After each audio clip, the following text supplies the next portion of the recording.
아니라. 아멘. 사랑하는 성도 여러분, 오늘 말씀은 예루살렘 양문 곁에 있는 한 못에서 시작합니다. 히브리 말로 베데스다라고 부릅니다. 뜻은 자비의 집, 은혜의 집입니다.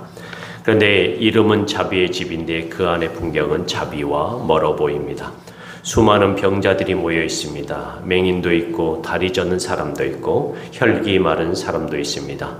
그리고 그 가운데 38년 된 병자가 누워 있습니다. 사람들이 왜 그곳에 모였을까요? 그들은 한 이야기를 붙들고 있었습니다. 물이 움직일 때 먼저 들어가면 낫는다. 그 믿음이 그들의 삶을 지탱했습니다. 그들의 소원은 단 하나였습니다.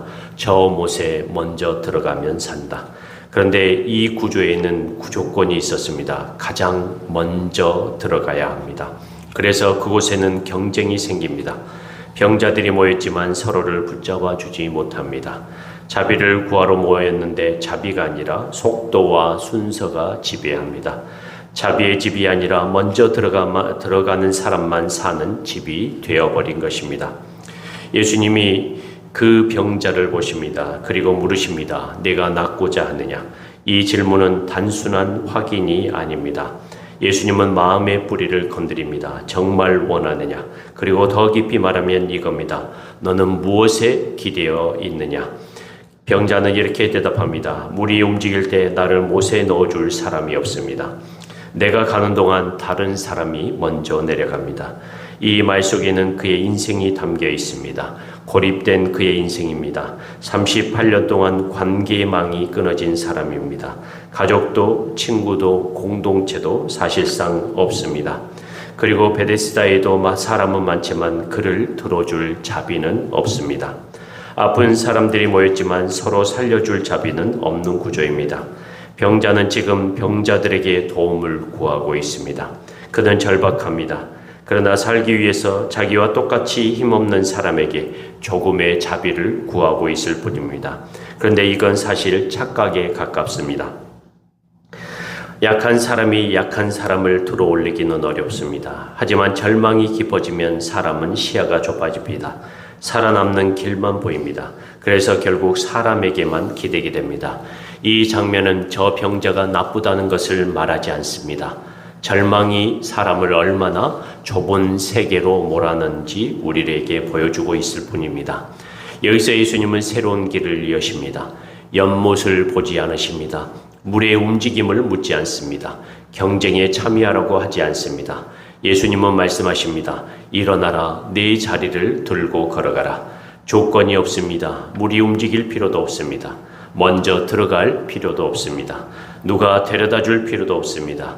예수님의 말씀은 한 사람의 인생을 세우는 말씀입니다. 예수님은 자비의 집에서 진짜 자비가 되십니다. 사람들은 자비를 연못에서 찾습니다. 사람들은 은혜를 구조에서 찾습니다. 하지만 예수님은 자비를 자기 자신에게로 가져오십니다. 요한복음의 표적은 늘 한 방향을 가리킵니다. 예수님이 누구이신가? 생명을 주시는 분이십니다. 무력한 자를 일으키시는 분이십니다. 그런데 이 기적 앞에서 유대인들의 반응을 보십시오. 한 사람이 고침을 받았습니다. 그런데 감사가 없습니다. 기쁨이 없습니다. 그들은 말합니다. 안식일에 자리를 들고 간 것은 옳지 않다. 율법을 생명을 살리는 뜻으로 보지 못합니다. 율법을 사람을 세우는 길로 보지 못합니다. 대신 율법을 통제의 잣대로 씁니다. 고통에 벗어난 한 사람보다 규정의 틀을 더 크게 여깁니다. 살아난 사람보다 지켜야 할 형식이 더 중요해집니다. 이것은 참 무서운 일입니다. 하나님을 섬긴다고 하면서 정작 하나님이 살리시는 일을 기뻐하지 못하는 것입니다. 사랑하는 성도 여러분, 오늘 우리가 사는 세상도 비슷합니다. 이 땅은 자비를 구합니다. 은혜를 구합니다. 소망을 구합니다. 그런데 사람들은 소망을 얻기 위해 경쟁합니다. 자유를 얻기 위해 경쟁하고 인정을 얻기 위해 경쟁하며 자비를 얻기 위해서도 누군가를 이겨야 한다고 배웁니다. 그러다 결국 지칩니다. 그리고 절망합니다. 내가 아무리 해도 안 된다. 나를 넣어줄 사람이 없다. 그때 예수님이 우리에게 다가오십니다. 그리고 묻습니다. 내가 낫고자 하느냐? 너는 무엇에 기대고 있느냐? 그리고 말씀하십니다. 일어나라. 하나님은 우리가 쓰는 시스템이 다 나쁘다고 말씀하지 않으십니다. 그러나 분명히 보여주십니다. 예수님의 생명의 말씀은 전혀 다른 차원으로 우리에게 임합니다. 그 은혜는 조건을 요구하지 않습니다. 그 은혜는 경쟁을 요구하지 않습니다. 생명을 값없이 주십니다. 그래서 복음은 사람을 살립니다. 복음은 우리를 경쟁과 절망으로 몰아넣지 않으십니다. 복음은 우리를 자유와 치유의 기쁨으로 이끌어줍니다. 오늘 우리가 기대해야 할 것은 사람의 손이 아니라 예수님의 말씀입니다. 예수님의 복음입니다. 사랑하는 성도 여러분, 지금 내가 붙들고 있는 연못을 내려놓으시기 바랍니다.